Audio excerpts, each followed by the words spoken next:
Totoo nga, dito na naglulungga ang mga hatop.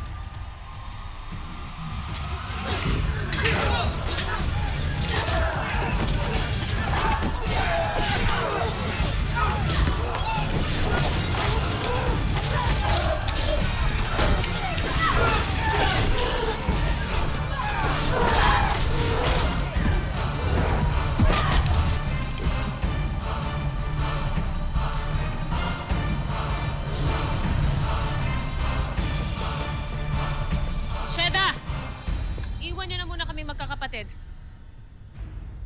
Maging ikaw, Gurna.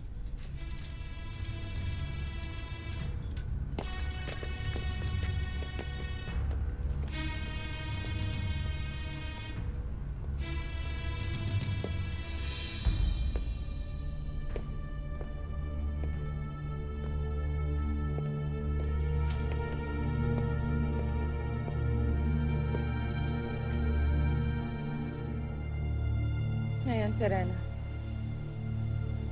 Nasaan ang aking anak? Huwag ka masyadong mag-alala, Amihan, pagkat ligtas si Lyra.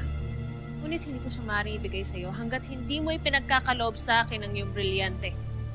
Maging ang brilyante mo, Danaya, at ang batang ligaw na inyong inaalagaan.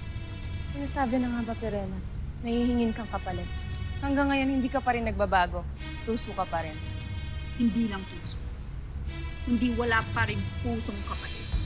Talagang lahat ay pagkakanulo mo para sa iyong katakawan sa kapangyarihan. At yun ang gagawin ko.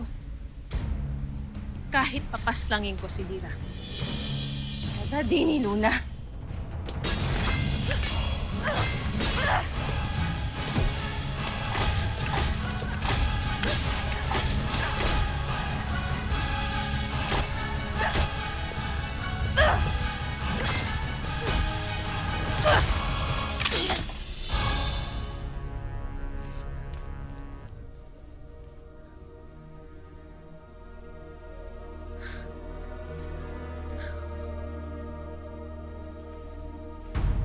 Nay?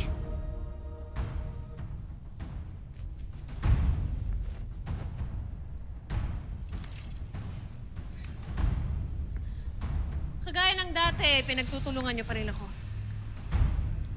Ngunit hindi magbabago ang aking pasya at inuulit ko, isuko niyo sa akin ang inyong mga brilyante kapalit ng buhay ni Lyra.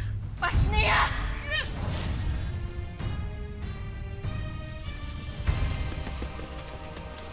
Anong gagawin natin ngayon? Bakit ganun? Di pa rin nakakabalik si Inay. Ano nangyayari sa kanya? Anong oras naman niya ako babalikan? Wala pala silang orasan dito. Nakakainis naman eh. Kailan naman nakita ko na yung nanay ko, bitin naman. Bakit ganun yung buhay? Gusto mo bang pag-aksayan pa natin ang panahon ng mga hatop na ito? Hindi. Kailangan natin hanapin si Lyra sa buong palasyo.